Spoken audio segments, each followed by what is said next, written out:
శ్రీమాత్రే నమః. మిత్రులందరికీ శుభోదయం.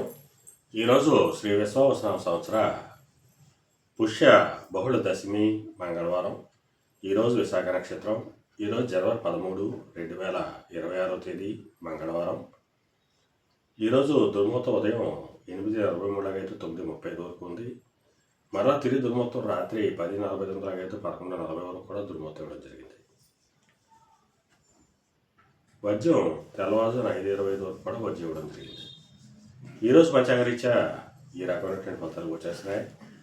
అలాగే ఈరోజు నక్షత్రమైనటువంటి విశాఖ నక్షత్రం ఎవరికి తారాబలం కలుగుతుందో మనం పరిశీలించినట్లయితే భరణి, రోహిణి, ఆరుద్ర, పుష్యమి, ఆశ్లేష, పుబ్బ, హస్త, స్వాతి, అనురాధ, జ్యేష్ఠ, పూర్వాషాఢ, శ్రవణం, శతతార, ఉత్తరాభద్ర, రేవతి.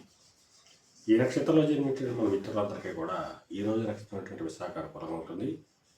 అందువల్ల ఇప్పుడు చెప్పుకున్నటువంటి నక్షత్ర జాతకులందరికీ ఈరోజు శుభకరంగా ఉండే అవకాశం ఉంది. అలాగే ఈరోజు రాశి ఫలాలను మనం పరిశీలించినట్లయితే మేషరాశిలో జన్మించిన వాళ్ళకి ఆరోగ్య సూచన ధనవ్యయం కలుగుతుంది. వృషభ రాశిలో జన్మించిన వాళ్ళకి కళత్రపూర్వక ధనలాభం కలుగుతుంది. మిథున రాశిలో జన్మించిన వాళ్ళకి శత్రువ్యయం కలుగుతుంది. కర్కాటక రాశిలో జన్మించిన వాళ్ళకి సంతానానికి సంబంధించిన శుభవార్తలు వింటారు. సింహరాశిలో జన్మించిన వాళ్ళకి ఆకస్మిక ప్రయాణాలు చేయాల్సిన అవసరం ఉంటుంది. కన్యా రాశిలో జన్మించిన వాళ్ళకి పరాక్రమంతో ఆదాయాలు ఏర్పడతాయి. తులారాశిలో జన్మించిన వాళ్ళకి ధనాదాయం వృద్ధి చెందుతుంది. వృశ్చిక రాశిలో జన్మించిన వాళ్ళకి ఆరోగ్యం చేకూరుతుంది. ధనుర్రాశిలో జన్మించిన వాళ్ళకి అనారోగ్య సూచన ధనవ్యయం కలుగుతుంది. మకర రాశిలో జన్మించిన వాళ్ళకి చేసేటువంటి వ్యాపారాలు లాభసాటిగా సాగుతాయి.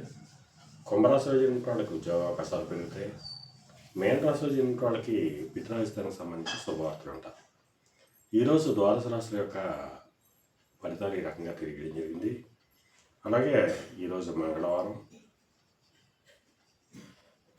ఎలక్ట్రికల్ రంగంలో ఉన్న వాళ్ళకి కానీ, ఎలక్ట్రికల్ వస్తువులు క్రయవిక్రయాలు చేసిన వాళ్ళకి కానీ, ఫైనాన్స్ రంగంలో ఉన్న వాళ్ళకి కానీ, బ్యాంకింగ్ రంగంలో ఉన్న వాళ్ళకి కానీ, మొదలైనటువంటి వస్తువులు క్రయవిక్రయాలు చేసిన వాళ్ళకి కానీ ఈరోజు మిక్కిలి శుభదాయకంగానూ లాభదాయకంగా అవకాశం ఉంది. అలాగే జీవ సంబంధ వ్యాపారాలు చేసిన వాళ్ళకి కానీ, మద్దుపానీయాలు క్రయ విక్రయాలు చేసిన వాళ్ళకి కానీ, వైద్య రంగంలో ఉన్న వాళ్ళకి కానీ ఈరోజు మిక్కిలి శుభదాయకంగా లాభదాయకంగా అవకాశం ఉంది. ఈరోజు పంచాంగరీత్యా ఈ రకమైన ఫలితాలు వచ్చేస్తున్నాయి. అలాగే ఈరోజు ఆ సుబ్రహ్మణ్యేశ్వర స్వామిని, షణ్ముఖుని తేనెతో కానీ శరీరసంతో కానీ అభిషేకించినట్టయితే సర్వశుభాలు కలుగుతాయని చెప్పి శాస్త్రరీత్యా తెలియడం జరుగుతుంది. అలాగే మరలా రేపు శుభోదయం కార్యక్రమంలో మరిన్ని విషయాలు తెలుసుకుందాం. అంతవరకు మన మిత్రులందరికీ మరొకసారి శుభోదయం.